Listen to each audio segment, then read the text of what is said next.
Welcome back to the channel and to this episode of Racing Roundup, where we talk through the racing that happened over the weekend, eye catchers, big performances, etc. And we're going to talk through the Cheltenham trial there that happened on Saturday, and we saw some great performances. We'll start off in the Cleve Hurdle, where Paisley Park defeated Champ in a spectacular race. It was great to see Paisley Park and Aidan Coleman rolling back the years, and it was a very impressive performance indeed, considering this horse lost around 10-15 lengths at the start, and at that point I thought the race would be all over.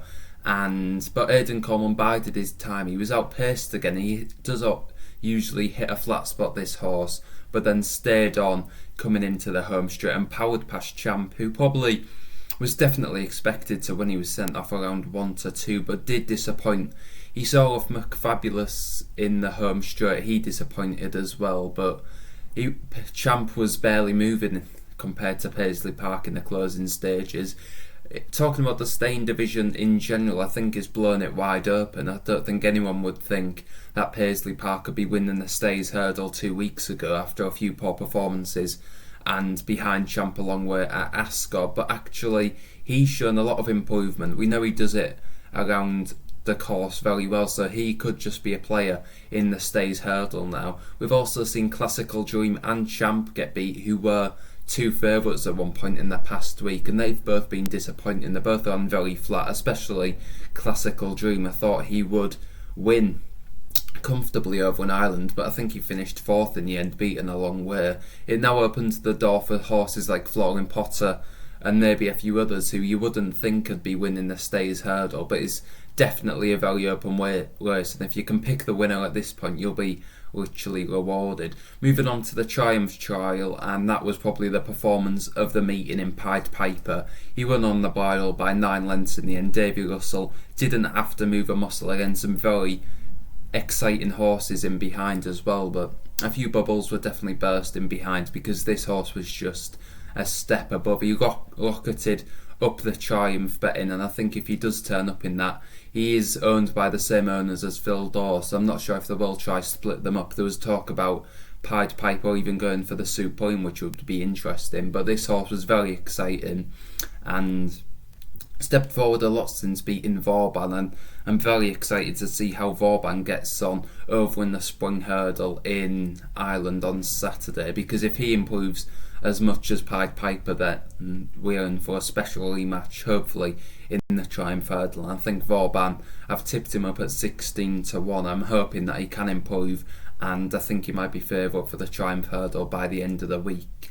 Moving on to the Cotswold Chase, and it was Chantry House who just managed to scrape home from Santini, who it was very nice to see Santini with a big performance. He's gone amiss since that run in the Gold Cup a few years ago where he nearly won it. He was second in the end, and he just didn't seem like the horse of old lately, but he did bounce back. I think it was a decent enough performance from him.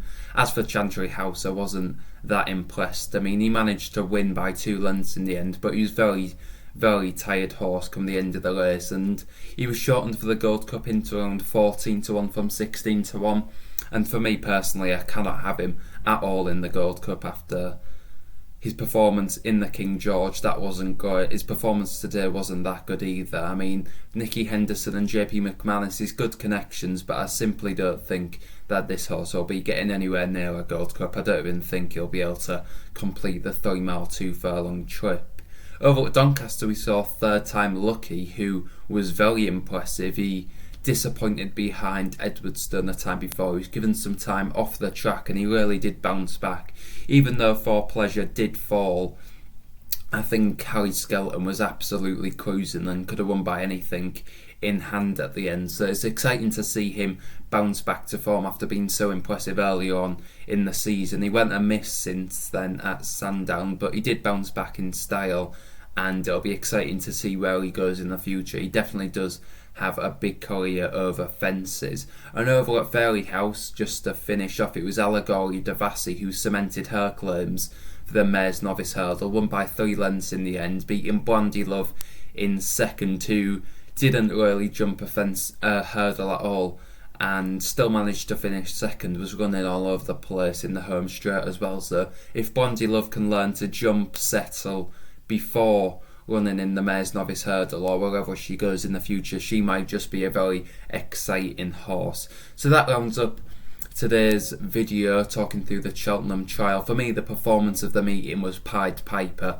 and the one to keep an eye on is Paisley Park after his demolition in the Cleve Hurdle. Let me know who your most impressive performance of the weekend was in the comments down below.